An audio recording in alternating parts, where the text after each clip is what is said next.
I consider BeamNG Drive to be one of the most unique games of all time.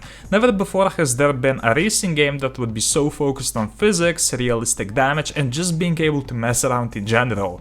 You would think that, anyway. Long before BeamNG existed, there was this one racing game that released that was rather ambitious. Released the same year as the original Need for Speed Underground, in 2003, it would be somewhat similar. You could race, upgrade and modify your car, but this game was so much more than just that.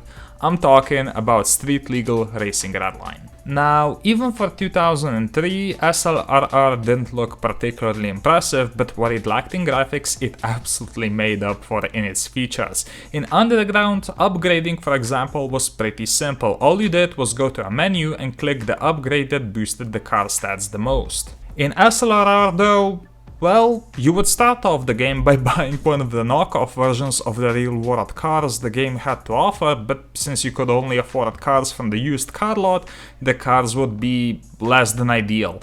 To put that into perspective, I re-downloaded the game to record clips for this video, and on the first playthrough I bought a car only to find out that it had no engine. Yes, in SLRR you can build up your own engine from scratch. All the components are there and it's up to you to build them or to repair them in case. Well, on the second playthrough I bought a car, this time with an engine, and I went street racing because that's how you earn money in this game. Anyway, I arrived to the street race only to find out I'm at the finish line, and as I turned to go to the start of the race, this happened.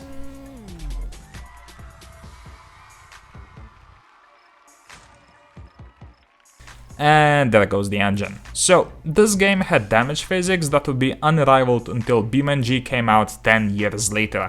Of course, the damage model doesn't look as impressive today, but come on, this game came out almost 20 years ago. Jesus Christ, I'm old. SLRR also had a storyline. You can compete in drag races during the night and progressing to the food chain until you eventually enter the Race of Champions, a highly prestigious event, and then the game just kinda ends, but you do get a pretty cool muscle car as a reward.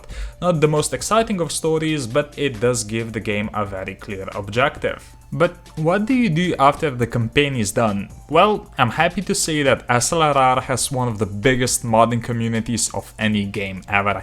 It had anyway. In the recent years it somewhat fell off, but this game has an insane amount of downloadable cars and tracks.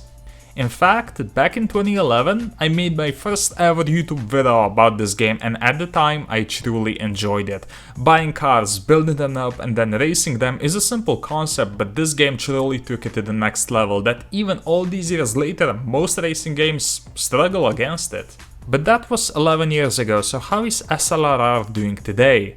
Well, I'm really happy to say that the game hasn't fallen into complete obscurity, as the SLRR community released the most stable version of the game on Steam for only €5. This newest version has multiple new cars, built-in game modes, and is a fantastic refresh of an already great game. So, here's the question: is this game still worth playing? Yes. Especially if you have a PC that struggles with BeamNG Drive, but even then, this was one of the most ambitious racing games ever released, and I'm truly glad that it got the recognition it deserves. It has everything you could possibly want from a racing game. The only downside is that the game is somewhat prone to crashing once you start throwing mods on top of it, but other than that, this game is an absolute classic. So, did you guys ever play SLRR, and if you did you like it? In any way, thank you guys so much for watching until the end, and if you want to see more content like this, make sure to subscribe to the channel for more, and I'll hopefully see you next time. Take care.